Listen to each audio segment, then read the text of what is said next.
And we're live. Welcome to Tint Wisdom number 37. Tonight I am joined with my wife, Betsy. Hi, everybody. So, first things first, we'll make sure the audio sounds good because we're not used to actually doing these with somebody in person. So, we'll make sure we're fully set up. And then we'll move into today's topic. Today's topic, appropriate for our guest today, is I wanted to discuss what it was like for us to work together in a tint business. It was a fast-paced growing business. It was a stressful environment for sure. And since it's a topic that a lot of tinters face working with, whether it be their spouse or family members, or even friends, and even just people that you meet that become employees and coworkers, how we all work together. I think there's always opportunity to learn from each other, learn from each other's experiences. And in this case, I'm very grateful we made it out alive.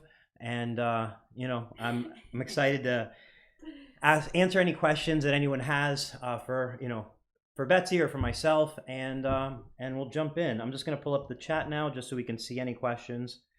And while I do that, I do want to mention our Facebook, our YouTube channel. We put up a new video. We put up a whole new playlist on YouTube on our channel, and the playlist is called Tint Wiz Tutorials.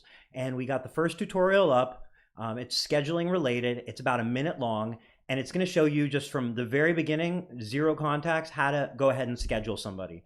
It's it took in the demo about 53 seconds to complete, and that's me with taking my time and doing it from a desktop. If I do it from my phone, it's a lot faster. And you're still talking about under a minute. That includes the text message and email confirmation that gets sent to your customer automatically. So if you're not subscribed to our YouTube channel, make sure you subscribe, you check it out, because these tutorials, we're going to be dropping multiple tutorials per week, and it's definitely a fast track to being efficient on Tint Wiz. So let me get those comments up, and then we can get started. And do you want to maybe tell everybody why we're matching? Sure, we always match every day.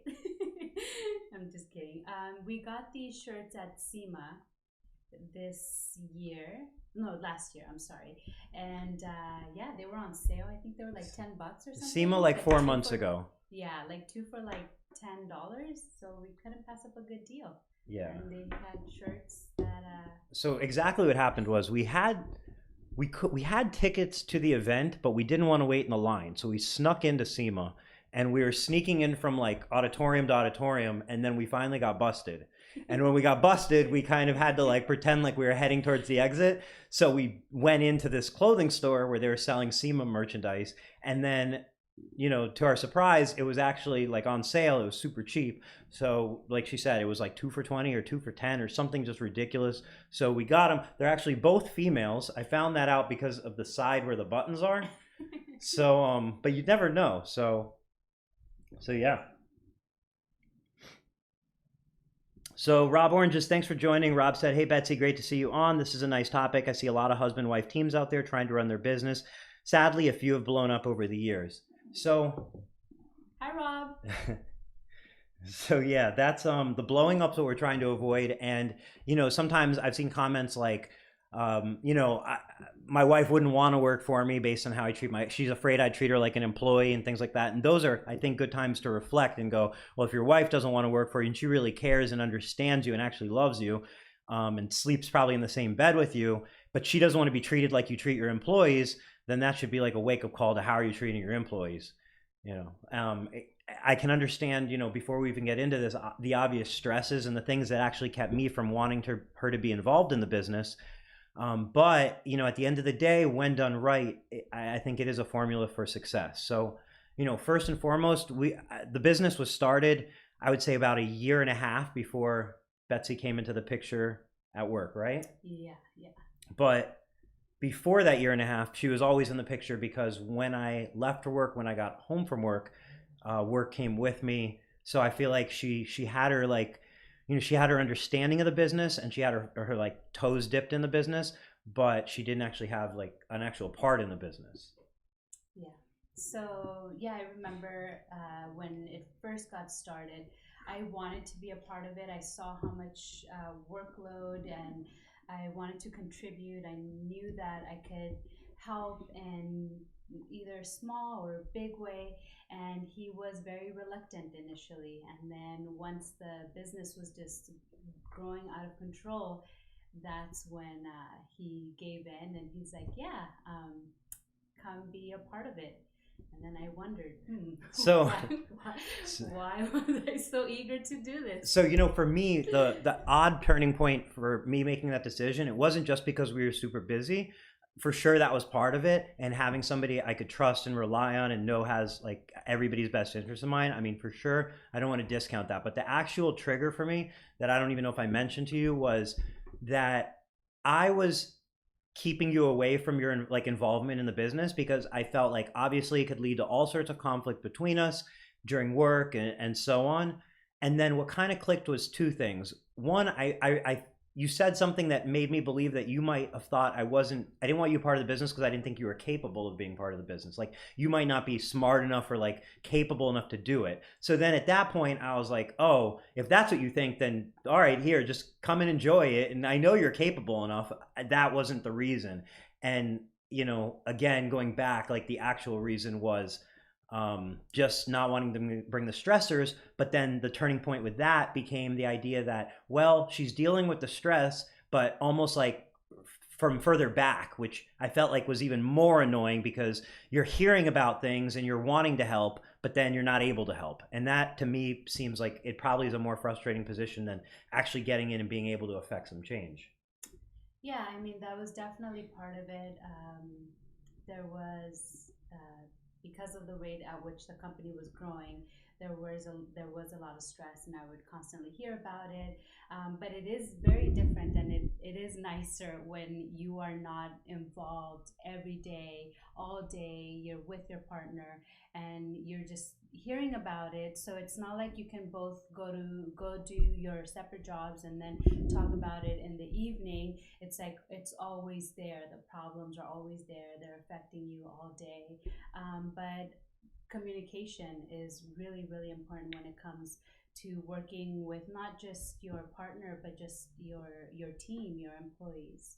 Yeah, so I mean, on the communication, I think the foundation, if we kind of get into what I think stood out to me as very, very important, was our business had systems in place. So it obviously had Tint Wiz in place. It had systems in place. So what that meant was when a phone call came in, there was a standard procedure of what happens to that phone call, what you say to the customers, the notes you take, how you put it into the system, how you schedule a consultation, and so on. So that just enabled her and other team members to be able to do their job effectively without having to come to me. They didn't have to ask me, hey, can we do a consultation then? Or, hey, do you think we can do this job? Or, hey.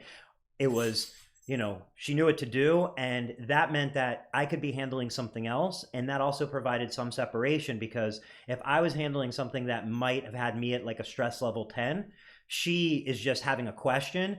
Her not having to come ask me that question keeps her away from stress level 10, which is totally unnecessary. So everybody doesn't need to know about everything going on in the company. So if I'm hypothetically dealing with a scenario where a customer might want a refund or a customer is not happy with their project, it doesn't benefit the person that's answering the phone scheduling consultations to feel that burden on them. So those divisions of tasks and how things got handled, I think were key for me. Is there anything that stood out to you as like something that you felt like we did really well on in that aspect? Everything. Yeah, like you said, just keeping things separated was very helpful. Very helpful.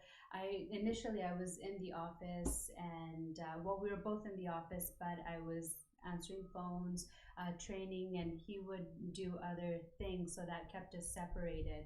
Um, but yeah, I just like. Picks up. Oh.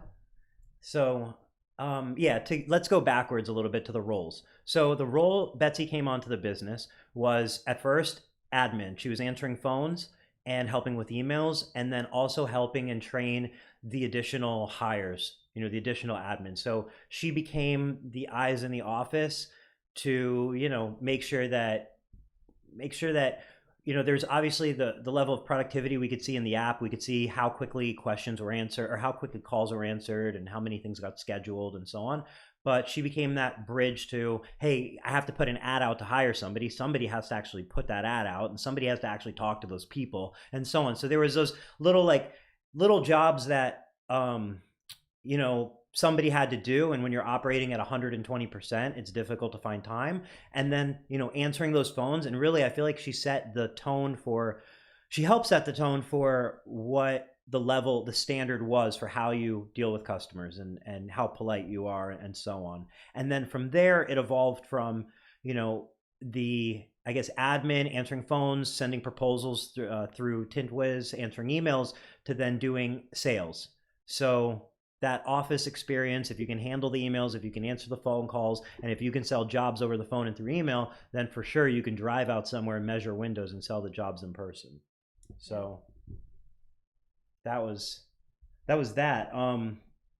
Was there any, I guess, out of those two positions, that you were in the office, you were out of the office, did you find working together easier or more difficult in one or both of those, or what did you find was a better fit? I really enjoyed going out and doing sales. I liked going to new places, interacting with people, being out of the office. It was just a change when I started doing sales. I think it was maybe like a year and a half, 2 years after. Yeah. And at that time, we had a really good staff, and I felt comfortable leaving the office and leaving them behind to answer the calls when I wasn't there. So I really, really enjoyed going out, making sales, and just stepping away from the office. So I really enjoyed that aspect of it. Yeah. So what would you say, looking back, what are the most stressful moments that stand out to you, just in general, whether I was related or the cause or just within the business? What were those high stress moments that you remember? So the high stress moments were it was almost every day. I can't specifically point out one specific incident, but when you're running a business, you are the person that's in charge. You're the one that has to resolve the problems. You can't turn to somebody and ask them to please fix it for you. You're the one that has to resolve it. And we had crews that were going out to projects sometimes 5, 6 in the morning. So every day, just waking up and looking at the phone, whether it was a missed call or a text message, that was very stressful. Just waking up and being unsure of what the day was going to bring. Yeah. And, in retrospect, that's one of those things where, like, I'll say, when we talk about getting bigger, sometimes people say, like, I want to be bigger, I want to be bigger. It's not really necessarily about bigger. It's about building the business that suits your lifestyle. And those are things like you find out later on. So if you like that sort of thing, if you like getting a lot of phone calls, if you like, having all that interaction, then having a lot of people around is a great business for you. And then sometimes you can build a big business on a lower amount of transactions. And really so I'll give you an example of like a way we used to handle things that was much different than the companies our employees previously came from, that stands out. So we had a very small office. It was basically inventory, places to answer phones, and then printers. But it wasn't even intended to be that. It was really just a place to store film, and we stuffed everything in there afterwards. So it was a small space. And first thing in the morning, we didn't have installers showing up at the shop. First thing in the morning, they were commuting straight from their home to their job. Now, one thing that stood out was, they would tell me, hey, this is so much better than where I worked previously. And the reason being because they would have to every morning go to the shop, pick up their work order, pick up their film, and go to the job. So what that made me imagine was 10 or 12 installers all in the same area, all trying to park their vans outside, all rushing in, all comparing their work orders, all scrambling for film, all giving their opinion on their jobs, and then leaving every single day. And while we definitely had phone calls and so on come in early morning, those are things that were able to at least be minimized, because for the most part everything was taken care of beforehand, and it's it alleviated that influx of people in the morning and so on. So to your point, definitely the on call. So that was another strategy, was if you have your hours from 7 in the morning till 7 p.m. and if you're open 7 days a week, you get more business. But that also does put that extra strain on you, and it does take away from those off hours that you may think are off hours that turn into phone rings. So that's the give or the take. What was there any moments that stood out, like conflict between like me and you, or anything that, I don't know, any scenarios that might have happened where you felt it might be a good learning experience as far as like dealing with like the relationship, or before, after? Any questions? No, I feel like I put that in the back of my mind. There were some instances where it was stressful, but you were very patient and you're a great listener. So I think that's important, is being a great listener, listening to your partner, and maybe you trying to empathize with the way that they feel, is very helpful. So you were. Well, I think something that's important is like you have to realize that if just because you're the quote unquote boss, or just because you've been doing it the longest, or just because maybe you know everything, like you have to empower the people working around you. So like you might know a little bit better way. You might be able to fix every single thing somebody does by like 5 or 10%, but that also may break down their confidence and keep them from ever really like growing into their own, or like everybody has their own strengths, and maybe somewhere that you're able to identify they could be better, the growth would actually come from finding where they're doing a really good job and helping them understand what a great job something they're doing is, instead of just focusing on something they're not doing as perfect as could be. And I don't know, I think that's something that I realized like later on in life, in the last few years, was, and like with the window tint business, it was growing so fast that honestly it just felt like, hey, this is one of those businesses you can't lose your shit anymore. You're not 20 years old, you can't lose your shit. Nobody's out there to take your shit. Nobody's out there, like, just because the business is doing well, or just because it's growing, or just because you're successful, or whatever it is, it doesn't mean that anybody needs to hear your shit. It doesn't mean that you need to lose your temper. It's not an excuse for anything. So like I wouldn't want to be around anybody like in a bad mood, or I don't want anybody blowing up at me. So it really comes back to that: treat other people how you want to be treated. We all hate when like you're around somebody who doesn't let you do what you feel like you can do. Like you can do something really well, but somebody wants to kind of stand over you and tell you not to do it that way, and how frustrating that is. And ultimately that leads to nothing getting done that well. So that was kind of my North Star in trying to focus on what people did well. And that's not to say that we didn't give a lot of people shots in the office and shots to work for the company, that like maybe I was focusing too much on what they did well and not on what they didn't do well. But that's as easy as firing somebody, which isn't that easy, but is that easy in a way.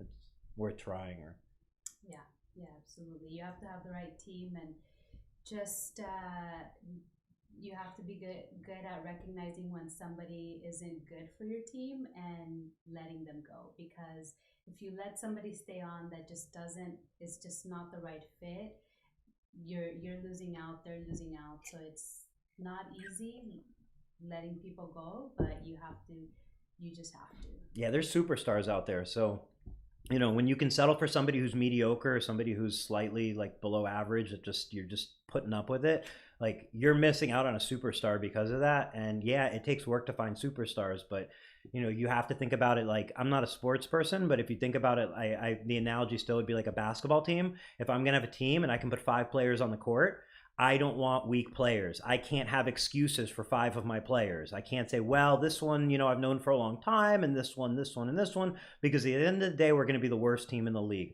So you've got to look at your team. You've got to see who deserves to be on that team, who's the most valuable player now, who's the best rookie, who's coming up, who works well as a team, who the team leaders are, and put together the best team, because that's the difference between like a championship or, like just garbage. So is there anything that, like, looking back at the different staff that we've run through, any common um, commonalities between that you saw, like, as an indicator of, hey, that's a sign of a good uh, coworker or teammate versus, oh, that person probably is not going to work out? I think when looking for somebody, one thing that is left out is doing um, checking their references. I think if you check somebody's references, you could really save yourself a lot of hiring somebody that's just not fit for your job. If it's somebody that wouldn't show up or that left on bad terms from their previous employment, I think that would be a red flag. So checking their references, and I think Yeah, that's a big one. that's a good one. And checking references takes time and it takes a little bit of energy. It's definitely worth it, but it's part of what you have to realize, which is hiring is not nothing. It's a job on its own. Hiring, training, putting the right ad out, getting the right responses from people. You're selling yourself to people. Like, they're potentially making a commitment for years of their short life on this earth with your company. So, you have to make that opportunity attractive to them. And then you have to be able to vet the people that are going to be good fits. And some of that is going to be trial and error. You can't expect to figure it out beforehand completely. So you have to be ready to hire quickly, fire quickly, and get better at it. So every time you fire somebody, you know what to look for, in the next person, and what to look for in the next person you hire and you don't hire. So it's a learning experience. And I feel like hiring is never, like, it's something you have to buckle down and just know that you're going to get better and better, but you have to keep doing it. Can't give up, and don't start that it's the generation bullshit, because it's not the generation. Yeah, and when you do find somebody that's good, people want to feel valued. They want to feel appreciated. Don't mistreat people. Let them know that you value them. A lot of times people don't quit their job, they quit their boss. So be good. Be good to your staff. Treat them with respect. And you'll be surprised at how much more you can get from a person that's happy as opposed to somebody that is unhappy, that thinks you're the absolute worst boss. So if you can make your staff happy, make them feel valued and appreciated, that will go a long way. So Ricardo Pedroza asked, what was your process for new hires? So we'll give you the brief, like the process, the rundown. And then I want to point out some things that I think were really, really important in being able to hire those people. So as far as ads go, we used Indeeds. I think we used Monster for a little while. We used Craigslist, but we relied heavily on word of mouth. So when we would hire somebody, we hired an amazing graphics installer that ended up running the graphics division and bringing on other people and so on. And, I found him on Craigslist, and he said, well, I have a full-time job, but I can do stuff after hours. So I said, cool. And we started scheduling jobs for people that wanted the job, like a graphic job. We'd be like, hey, you want to do late evening? And some businesses preferred it because they were closed. So that gave me a way to get this guy doing some jobs for us after hours. Next thing you know, he wanted to come work for us full time. And then we went from there. Other people were through like friends. And it's just a matter of putting the word out there and making a job that's super attractive. And that's really what I want to focus on, because the way I feel like we made it extremely attractive was, everything Betsy just mentioned as far as respecting everybody and creating a good work environment and so on. But some things that I kind of laser focused in on was I always wanted to make a scenario where the people coming to work for us could make more money than they ever expected. Okay, now that doesn't mean that we just spend a ton of money. That means that the job has to be framed in a way that lets them be so productive that we can afford to pay them more than they might have expected. So I'll give you an example. As an admin, your job was the position of an admin for our company was to answer phone calls, answer emails, kind of some miscellaneous office related. But in the time they weren't doing that, they were writing blog articles for our website and sharing those articles and job pictures on social media. So they knew, hey, when they have time, they're going to jump into Tint Wiz, they're going to grab pictures, they're going to grab details of the project, and they're going to write a blog. Now, what that did was that made them, number one, learn about projects. So it took them from being just admin to then having to dig deeper into projects and look at previous projects, see the pictures, see the before, see the afters, understand the film that was installed there, and then write about it. So then they have to research the film. And then what are they doing for us as a company? They're doing our marketing. Okay, so now you're talking about, you're not just an admin, we're not just paying you to answer phones and emails. Now we can afford to pay you based on, an admin. So it starts to then say, well, maybe I can afford to hire another person because maybe I don't have the phone volume right now, but it's a chance for them to train. So when we do have the phone volume, we'll be ready to go. And what is that? More marketing. As far as installers go, installers had one job for us. It was to install film. So they had the film, they had the iPad, they had Tint Wiz, they had their phone, and their job was to look at their jobs, go to the job, do the installation, and go to their next job. So the app allowed them to minimize drive time, and it allowed them to do us to schedule jobs for them back to back to back to back in the most efficient way possible. So if your installers are doing more jobs in a day and getting more square footage done, they can be paid, they can make more money in a day. And like those are a couple examples, I think that, just of how I think, at the end of the day, they're not going to come work for you just for money, but that's going to be a part of why they think I'm never leaving this place. I found some holy and heavenly place to work for. So making sure they can make a lot of money was, one. And the other one, for me was everybody needed to understand the company goals, the culture, what we found important, the way we expected to treat a customer, what went and what didn't go. For example, customer always has to be happy. There was no gray lines in the sand.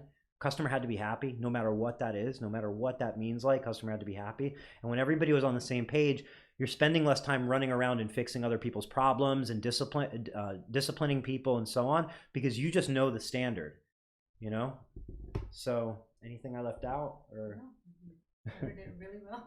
So Ricardo, the question, the process for new hires really was, I would like, people did get hired in different ways throughout the process, but I personally, if I'm bringing somebody with no window film experience on, I like to put them in a position of an admin position, let them answer an email, because email has no pressure. There's no pressure in answering an email. So once you can graduate from answering emails correctly, you check them over, they hit send, they write them, they can look at past emails as examples. Once they graduate from that, then they can answer phones. Phones are a little more pressure. It's live, right? But they can always put them on hold. They can also always pass it off to somebody else.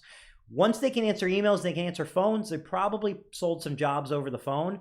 Now, if you teach them how to measure, and they understand basic sales in person, eye contact and so on, and presenting themselves, now you just have a consultant on your hand that can go out there, and they already know the product, they already know how it's sold, they know the deal, and they can get it done. So to me, that's kind of the evolution as an employee from admin to sales. And then from installer, it's bringing people on as a helper for your best installers, and then they get the hand for it, and with experience they want to do it. The ones that want to step up learn. And hiring experienced installers, I think, is also a great thing, because you get what you pay for. A lot of times you can give an experienced installer a job, it solves your problem, you move on to the next thing.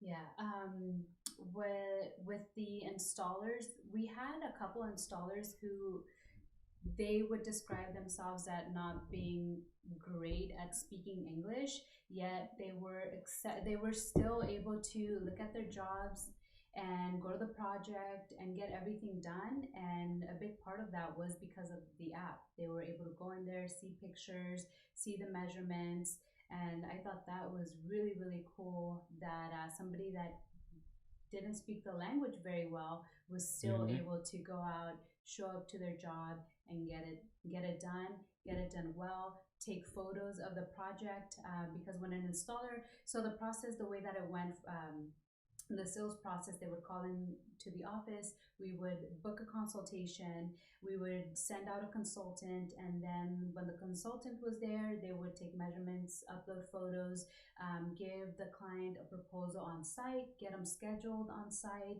and then when the installer would go, they would complete the job, take after photos, and that was a project for us at the office because now we had a project that we could create a blog and have before and after photos, talk about what the client, what their goal was, why they were installing film, and then we had pictures to show, and then we had content for the website. So if somebody wanted to see, oh, what does this particular film look like?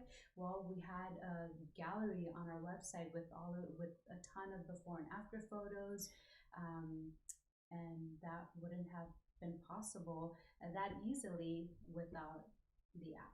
Yeah, so to the point, like Cody just brought up, he said the app definitely eases the install process for someone who's solely an installer, especially if you have proper measurements, pictures of the scope, and so on. So, like you have to understand that, in your memory, you can go to a job and install it a couple days later and probably remember what was there. But if you're working as a team, some people are going to do there has to be a transfer of information, even if it's just the admin on the phone talking to the customer is asking questions. They need to be able to see what was the scope of the work and what was installed and what it looks like. So obviously the app bridged that gap. And then to your point, as far as like Spanish speakers, that was incredible. Like, because I mean, literally people that barely spoke any English and then had like a flip phone. We'd give them the iPad, we'd show them how to use it in like literally a couple minutes, and they were off on their own. And then they loved it because they didn't have to try and figure out what the job was. Nobody had to communicate with them. It was clear. The measurements are there, the pictures are there, and they would just go do the job. So, we would hear a little bit of that, I'm not a computer person. And we were like, well, we're a computer company, so get with it. And they were instantly a computer person. And the same goes with the English thing. I don't speak English. Well, you're speaking English now. So that was always the response. It was like, somehow you're speaking English now when they tell you they don't speak English. That's enough English. That's all you need. And there was no shortage of positive reviews, because at the end of the day, the customers would see the intention of the person and their organization and their happy vibe and everything. So like the language became not so important. And I want to touch on one point that we left out when we would hire for an admin position. We would have people come in, and we did have a script that we would have them read to us so that we can see how they sound, their tone, and that was very helpful because we were able to gauge the person, their ability to like speak to the client. The number one thing is when people called in, just talk to them with enthusiasm. They're interested in your business. So that alone is major, that somebody wants to do business with you, that they want to give you their hard-earned money. So when they call in and they have questions, we were more than happy to answer them. We didn't have a limit. We weren't trying to get on and off the phone with somebody. If they wanted to talk for an hour and ask questions, we would talk to them for an hour and talk and answer questions. If they wanted to be scheduled right away, they would be scheduled right away.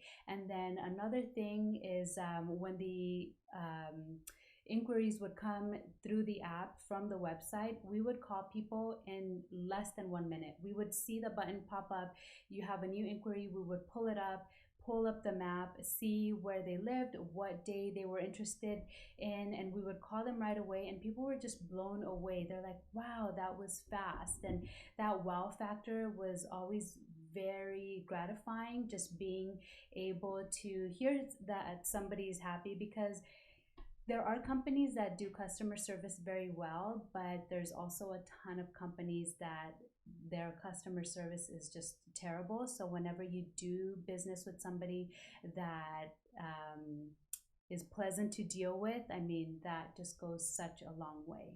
Yeah, it gets us started on the right foot, because the second the customer, like, their impression of the person answering their phone is their impression of the company. And then the consultant shows up and they meet them, and it just changes the whole scope. And then it just comes down to, like, what's the other person look like that came to their house? If they got another quote, or what did the other person sound like, or did they tell them they had to get a call back? Like, you're gonna win The thing is, you always have to look at it like in a group of like 10 jobs. So let's say you do 10 quotes. You have 10 opportunities with a customer.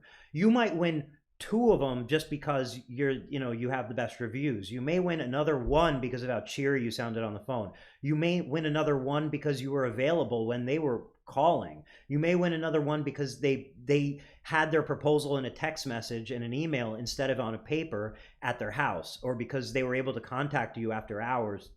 There's so many little things that go into how you win a job. It's not one thing that makes you win all the jobs. It's doing everything right. And that's, not to make this about Tint Wiz, but that's where, like with Tint Wiz, look, if you're looking for a CRM, there's tons of CRMs. There's Square, there's, you could do things in QuickBooks, like there's endless places to store customers' information. And if you're looking to do things the exact way you're doing them now, then that's the way you should do them. What Tint Wiz offers is not doing the exact things doing the things you're doing now the exact same way, and it's not just a place to store your customers. It's a process from lead coming through your website or the phone all the way to invoicing, and that process is a customer experience and it's a company experience for you because it's pleasant along the way. So it really is not about looking at it and saying, well, I scheduled on Square, why would I schedule on Tint Wiz? Okay, but what happened after Square? Who was able to see that? Where did you put the pictures? Where did you send the quote from? How long did it take you to make an invoice after that? How fast can you pull up your customers on Square? Like, can you put videos on Square? How do you attach W-9s and other documents?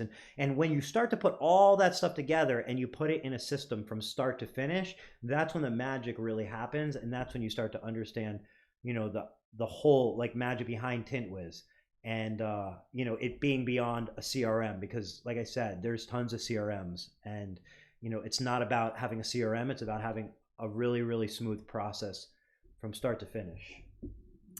Yeah, and to touch up on that point, for the office, for example, it was very pleasant that if somebody called in and they had a question about their project and they were talking to Mark, they don't have to talk to Mark because we can pull up their information, pull up their project, there's notes, so we can pick up wherever they left off and answer any other questions. And that went a long way, not just for the customer but for us in the office. We're busy, we're doing things. Now Mark is on the phone with somebody, he doesn't have to now add somebody to his call back list of, now I have to call this person back and answer their questions. So it was a teamwork, and training somebody was very, very easy. And like Eric mentioned earlier, from the office, so you would answer calls on the downtime, we would write blogs, so that's an opportunity for the admin to learn more about the film and just become more aware. So whenever somebody calls and they have questions, they can answer them. So overall, just it was very pleasant, not just for the customer but also for the office. Yeah, because I mean, office frustration, like if you get a call from a customer, if you're the admin, you're answering phone calls, if you get a call from a customer and then you pass that message along to somebody else in the team, and then a day or two later you get an angry call from that same customer and they're chewing you out because they didn't hear back from that other teammate, your coworker, like how annoyed do you now start to get with that coworker? And little by little you build up a little resentment, and then all of a sudden you're frustrated. Why am I sitting here getting chewed out by the customer? Why isn't so and so doing their job? And like that, sometimes it just comes down to there's not an effective way to, first of all, maybe that callback could have been avoided to begin with, and then if, let's just say it was necessary, is there a central place to put those notes and put those reminders so that it's organized for everybody has access, so when things are taken care of, and you can follow up and so on. Cody Becker said, because you show up on time. That's another thing, having a proper schedule and having those confirmations and showing up on time, like those are huge. Those are showing up on time, such a controllable thing. So the best practice for showing up on time is we would always give the customer a 1 hour arrival window. So as a consultation, let's start. Consultation versus installation. Consultation, we would give a 1 hour arrival window, but as far as the expectation, it was always to show up at the very beginning of that arrival window. So if we said we'll show up between 8 and 9 a.m., we were showing up there at 8 a.m., 7:55. It was not 8:15. 8:15 was 15 minutes late for us, but it was 45 minutes early for the customer in their mind because we had an hour window. And then for installations, we would do a 2 hour arrival window, and that gave a little flexibility in completing the installation beforehand and giving the installer time to get to the next installation.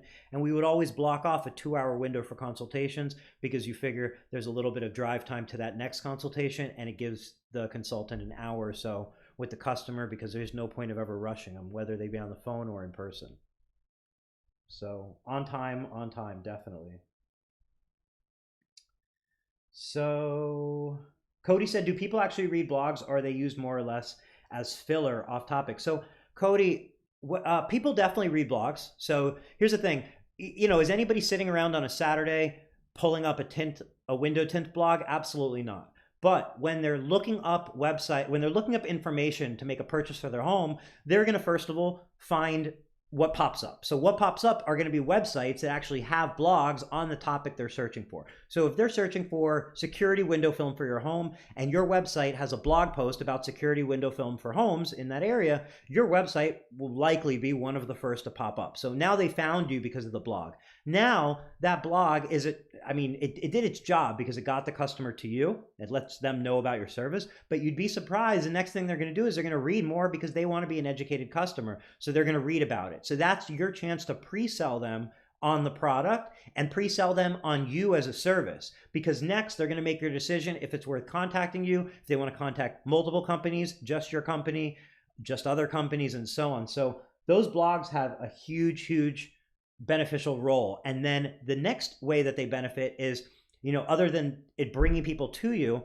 is it enables you, if you're talking to a customer, right, and you're on the phone and they're saying, yeah, I'd like some privacy, and you say, oh, absolutely, privacy. So what you're looking for is privacy from the outside looking in, but you want a clear view from the inside looking out, right, during the day. They say, yeah, absolutely. Oh, well, are you in front of a computer by chance? Because we do projects like this almost every day, and we just posted one on our website a couple days ago with pictures from the inside and out. And a lot of times they'll say, oh yeah, I saw that. That's what got me to call you. Or, oh, let me check that out. Or, wow. Or, hey, you have so much information on your website. So it's one of those things, you'll never know how valuable they are until you do them. And then you'll wonder why you didn't do it to begin with. So Christina said, how do you factor in how long a job will take you two as a team? And if this was answered already, sorry, I just got here. So never be sorry for asking a question. If you're asking it, it's a valid question. So the question is, how do you factor in how long a job will take you two as a team? So a consultation, we would always allow 2 hours. Okay, 1 hour is going to be used. The other hour is going to probably be drive time, give or take, and who knows what else. And if you get early to the job, cool. As far as installations go, I would try to group them to make it simple, because you're not going to, like, if you're trying to do exact measurements and calculations of time, that's probably not going to work out. But what I would do is group them into a 2 hour job, a 4 hour job, or a full day job. Okay, so if it's a couple windows, it's a 2 hour job. That includes setup, that includes a little bit of drive time, that includes cleaning and getting payment, the whole deal, the whole thing that they need to do. If they're done early, cool. If it takes a little over, cool. If it's a medium-sized job, 4 hours. That means they can do two of those in a day, because you could do 2 4 hour jobs. You could do a bunch of 2 hour jobs. And then if it's going to seem like possibly a big day, just allow the whole day. That way they're not rushing, because, at the end of the day, it's better they take their time than they have to rush out of there and maybe do a not so great job, or they have to cancel the next installation because what if the customer wanted to add more windows to the first installation? You run into stuff like that all the time. And the second customer doesn't understand that the first customer wanted to add more windows, and the first customer doesn't understand that you have another appointment, why you wouldn't do it now and why you want to come back. So just grouping it into 2, 4, or 8 hours to me made it real simple, because you're not left with people trying to, try to overthink how long a job's going to take, because, it could get a little crazy. So Jessica said, if you're trying to learn about window tint film, you sit around on Saturdays reading blogs, or so I've heard. Seems like I'm getting a subscription to Grammarly and write blogs, of course. Yeah, Cody. There's no right or wrong. Just get started. Write them when you have spare time. Don't judge your work. Just write them like you're talking to a customer. So you are talking to a customer. So pretend you're literally talking to a customer and either type it and transcribe it, or type it and type it, or say it and transcribe it, or type it and type it. But pretend you're talking to a customer.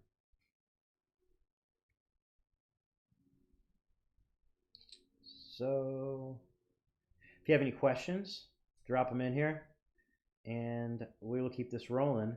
Is there anything that you wanted to touch on today, since you have the chance to bring up anything you're unhappy with? To air your grievances now while we're live? No. All of those McDonald's runs that we made. Oh my gosh. The McDonald's runs after work, like there was just like, we were so exhausted for months. I remember telling a friend, I'm like, yeah, I'm pretty sure you can eat McDonald's every day. I think it's fine. We've been doing it for a few months. I feel like it's fine. They have chicken and all that, and then like eventually you realize you're dying and you need good food. Yeah. But so we used to live about 20 miles from when we first opened the office, about 20 miles away, but we live in LA, so during traffic time that could be an hour and a half to 2 hours, no exaggeration.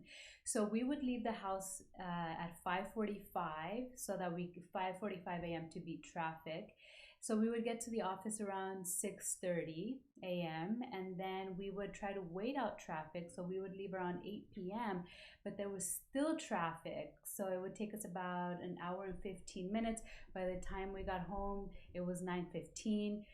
Who wants to cook at that time? So before hopping on the freeway, we would go to McDonald's, get some fries. I would get chicken nuggets.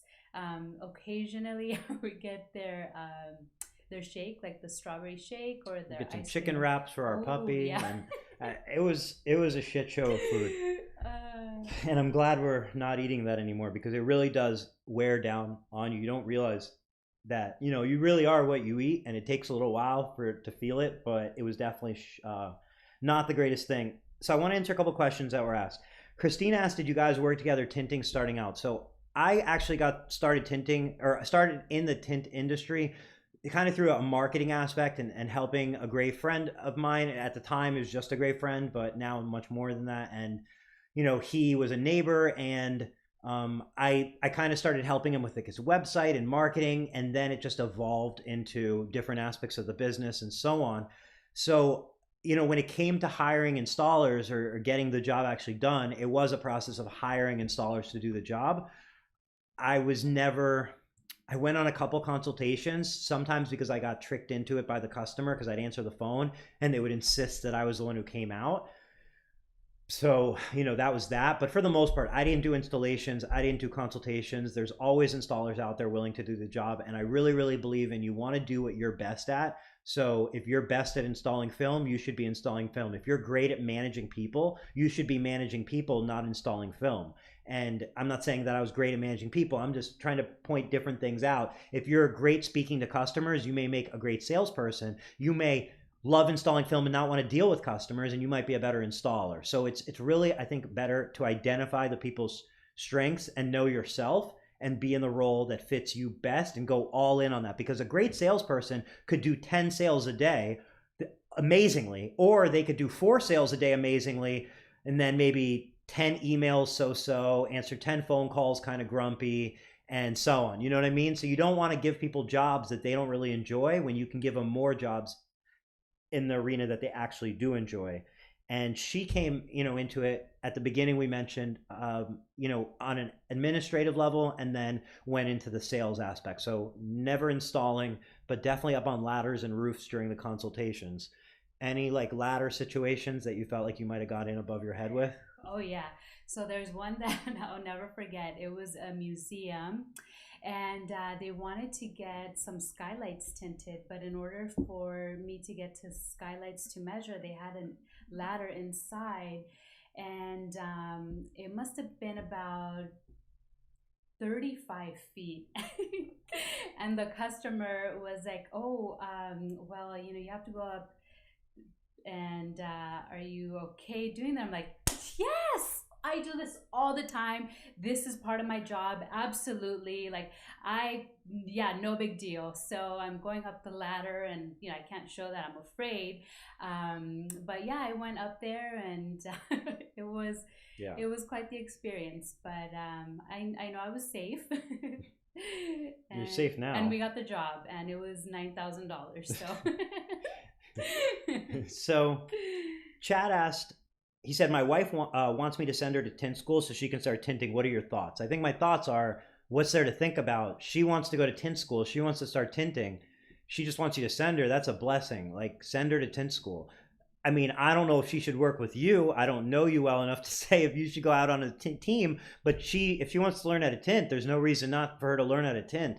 That's amazing, and that's an opportunity. And it kind of rolls into Chamal's question, was how many guys per job? Chamal, I think it can be attractive. The idea of sending a team out there can be attractive. And you think, okay, 2 people, they can work together, they can divide and conquer and so on. Well, what we found was, best case scenario is 1 person. 1 person goes in there. 1 person's accountable for the job. It's 1 person. There's no excuses. There's no, well, the other guy was late. There's no, I worked faster. There's no, well, he did that window. He or she did that window, whatever it is. 1 person knows they're going to get in there. It's on them. They're not going to say, well, I worked slower because the other person was slower. There's so many freaking ways that 2 people make it worse than 1 person. 1 person should be your default. And that's why I suggested to Chad, hey, maybe your wife is a 1-person tint installer, because don't worry if she's on your team or she's by herself, because you don't necessarily need to work side by side if that might be why you were questioning it. I think by default you want to go 1 person. Now, if there's a tall ladder involved, something that is safer with 2 people, if there's scaffolding, if there's extremely large windows, if there's stairs, then of course you want to send a second installer, and just be conscious of the 2 installers you send together. Make sure they're a good team. Make sure they understand that, who's accountable for what, and you do what you got to do. Send as many or as few as you need, but I highly recommend you send 1 at a time, like 1 when possible. 2 does not work as fast as 1, like separately. You know what I mean? They don't work faster together. Nobody works faster together. It's kind of a myth. It might happen once, but more times than not, you find conversation and so many reasons to send people by themselves. Cody mentioned Spike's definitely a great investment for jobs like that. Spike's a meter where you can attach it to your phone or iPad. You can measure. It's pretty darn accurate, not necessarily down to the inch, but when it comes to like skylights and things like that, you definitely Spike can save you a lot of headache. Jessica said, so I've tried super hard to install film. I suck at it. My bosses would love nothing more than me to learn to tint. My hands just don't work like that. Only Windows I'm good at are on a computer. Well, see, here's the thing, Jessica. Like, if you if you went to go work installing film, I'm guessing that your bosses both install film, and I'm guessing that would leave nobody to do what you're doing right now, which is behind the computer. So, if your specialty is behind a computer, you need to be all in on that behind a computer. And what you can do from behind a computer is you can hire an installer, and you can hire somebody who's not an installer and send them to tint school, and they can become an installer. And then you could supply your boss with 3 or 4 tinters, and better a system to get more tinters than you, because once you become a tinter, who does the other stuff? And then, your boss is getting 1 tinter instead of a system, a factory of tinters. So it's really about that. You have to look at the jobs, like whether you're doing that to yourself or you're doing that to a staff member. You have to understand, like, is this going to plug the hole, or is this going to be a solution? And if you plug the hole, eventually you can't go anywhere because your fingers are all stuck in holes, and now you can't do anything. And eventually the whole shit comes down on you, or you still plug holes forever with your toes. But if you try to take a step back and say, you know what, we're going to find a better solution. The solution's putting somebody in place to solve this problem long term, or I'm going to spend time and I'm going to develop a system and process for hiring, and then I'm not going to have to, beg my family to come work for me or whatever it is. That's a long-term solution. That's the difference. And that's why, a lot of times you get people, like, I'll see people say, when I get bigger, then I'll put that system in place. And what you don't understand is when you are bigger, you will not have the time to put that system in place. So it's like saying when your car goes faster, you'll make it faster. Well, if you started from the beginning with the right platform, you won't be fixing holes. I guess I don't know if that analogy made perfect sense, but what I mean is, you're putting together pieces of your business, like pieces of the puzzle. So you want to put together strong pieces one at a time and have those strong pieces, because then you can rely on those later on. If not, every time you go faster, everything else is going to break, and you're going to be frustrated and circling back and missing out on the races, or in other terms, missing out on the jobs, and just frustrated. So you want to put the systems in place when you have time now, because it never gets easier to put those things in place later. It never gets easier. Cody asked if we did the broom challenge yet. It took me a couple days to figure out what the broom challenge was. I kept seeing brooms standing up and I didn't understand what the hell was going on. So no, I haven't done the broom challenge yet. Have you done the broom challenge yet? No, but I'm gonna do it later. I feel like the broom challenge, I feel like I find out about the challenges after they're already over. So I'm not sure at what stage everybody is in with the broom challenge, but based on how many I've seen, I feel like maybe we did do a few challenges at our office when we had our window tint company. I don't remember we did the mannequin challenge. Yeah, the mannequin challenge. That was so much fun to do. Yeah, we did the mannequin challenge, and we did it a couple times. Yeah, the challenges are a great way to engage your audience if you have the time and if it fits your personality. And your office staff. So Maverick asked a great question. He said, Eric, I charge $25 estimate. When I get to the job, that $25 goes for the install. Would you recommend still doing that or not? So he's asking, he charges $25 to go out on the consultation, and then he's saying, hey, if you go ahead and go through with the job, then that $25 goes to the job. So, just covering a couple fees. Would you recommend still doing that or not? Also, depending on the job, for example, I leave gift cards, Starbucks, $5 gift cards, ceramic, 20, 25, and so on. And he starts from $9 a square foot.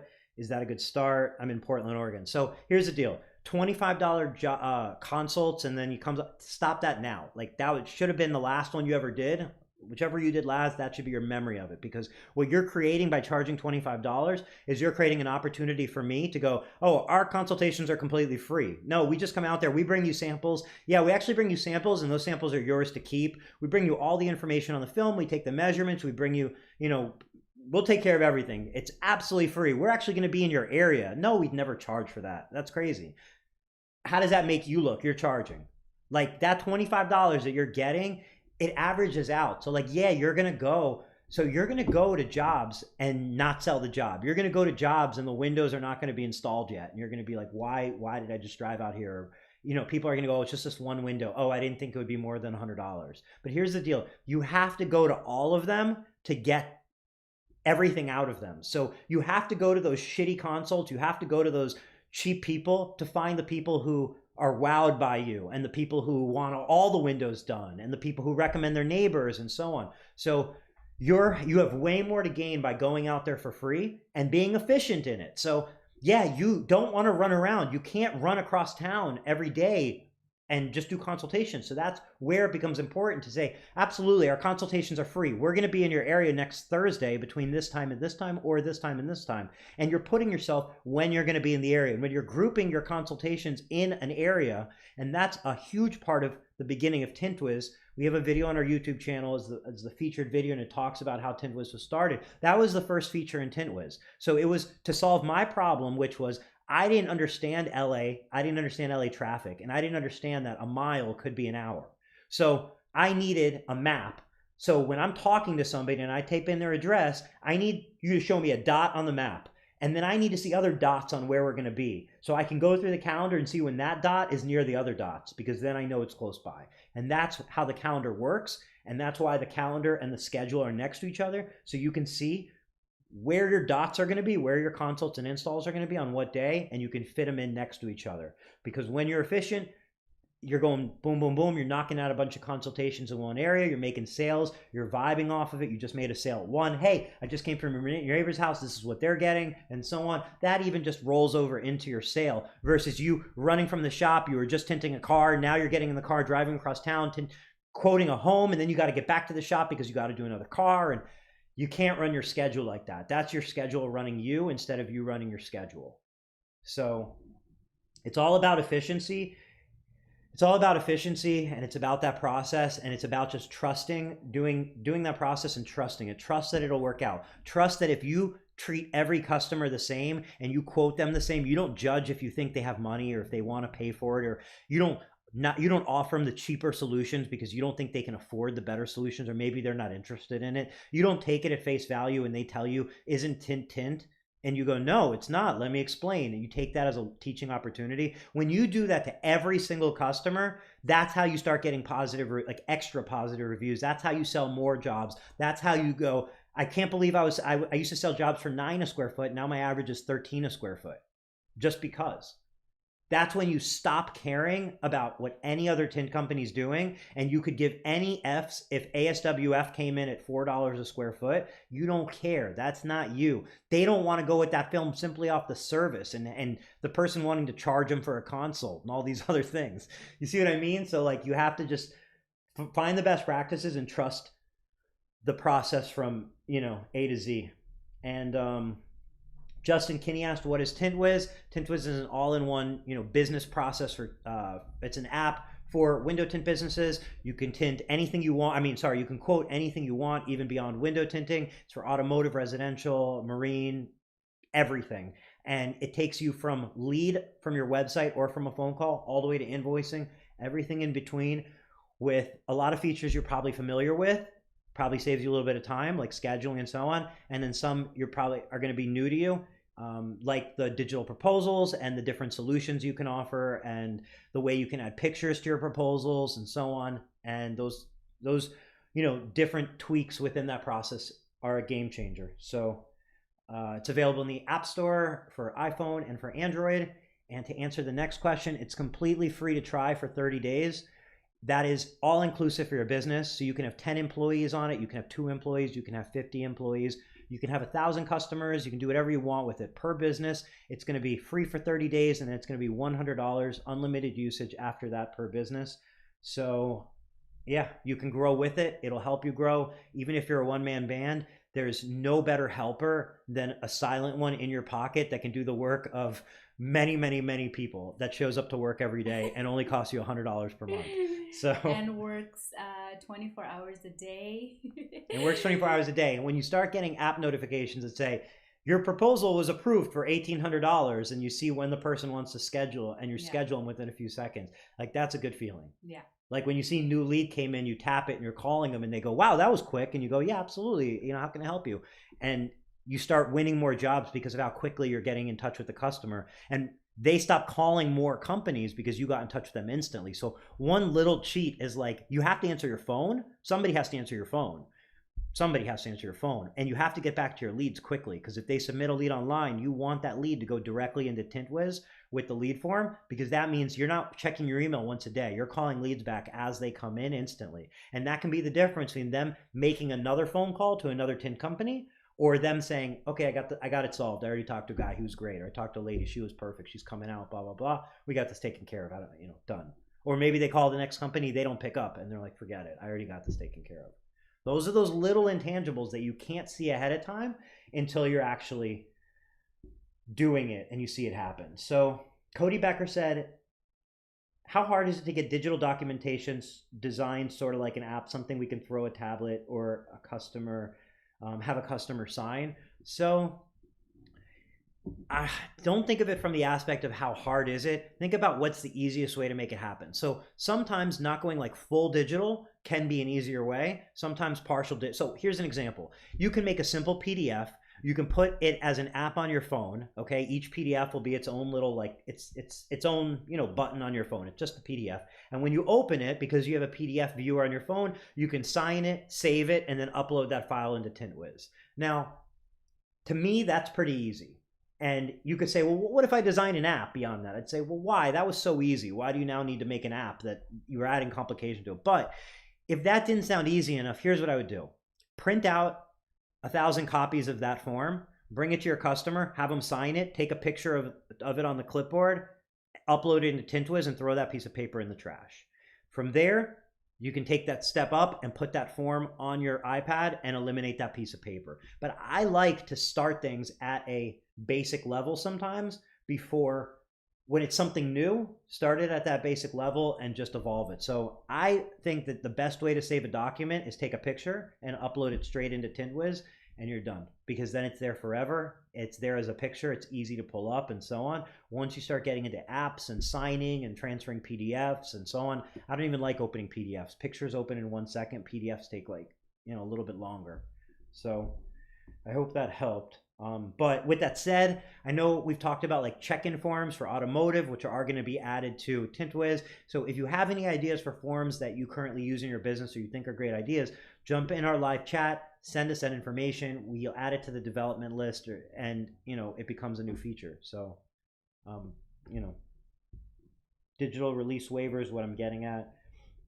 So, digital release waiver, here's how we handled it. Okay. A systematized digital release waiver, I could see why you'd want to do that.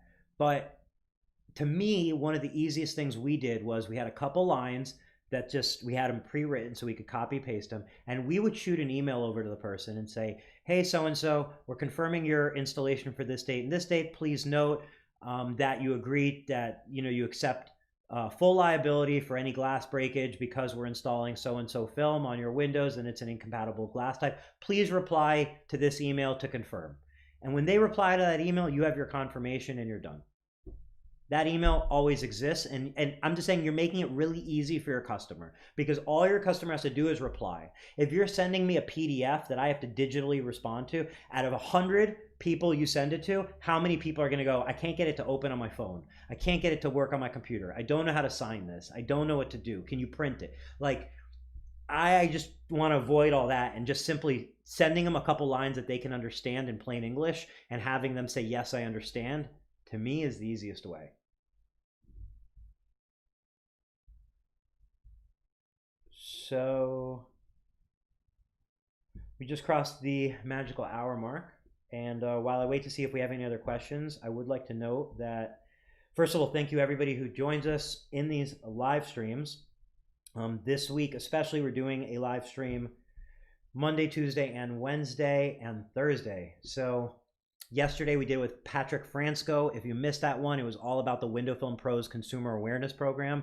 That is something that you can sign up for right now. The video is all about what that program is, how it benefits tinters, and why I definitely believe everybody should be a part of it, especially for that backlink, because that backlink is super valuable, but for all the feel-good reasons as well as the actual leads that may come into your business. So check that out. It's up on our YouTube channel. It's also up on Facebook.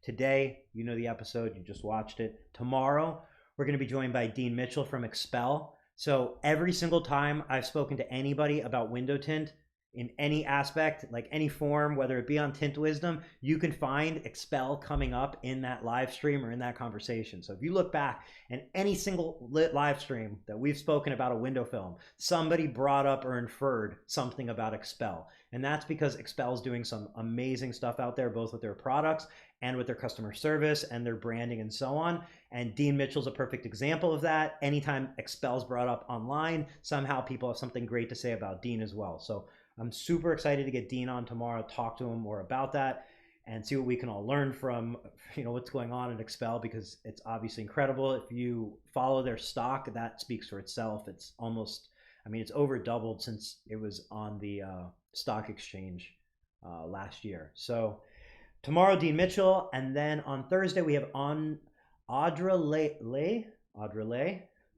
from SolarGuard. So we're going to be talking about SolarGuard, and one of the things that attracted me to SolarGuard and I have questions about specifically is I want to know more about their consumer-facing awareness program that they launched last year with the Vampire. And they, kind of had like a quirky way of releasing that, as stolen film from their manufacturer. They started releasing footage of somebody stealing it in the night. Then it turned out to be the Vampire, and he was the new spokesperson. I've seen videos of them with a Fisker in the middle of the desert with a Vampire, and I want to know more about that and how that looks facing the consumers, because they are one of the few manufacturers that are doing advertising at such a scale and consumer facing. So I really want to dig into that, find out more about that and the company as a whole, her role. So that is going to be on Thursday. So join us again Wednesday, join us again Thursday, and then next week we'll be doing a Monday through Thursday again.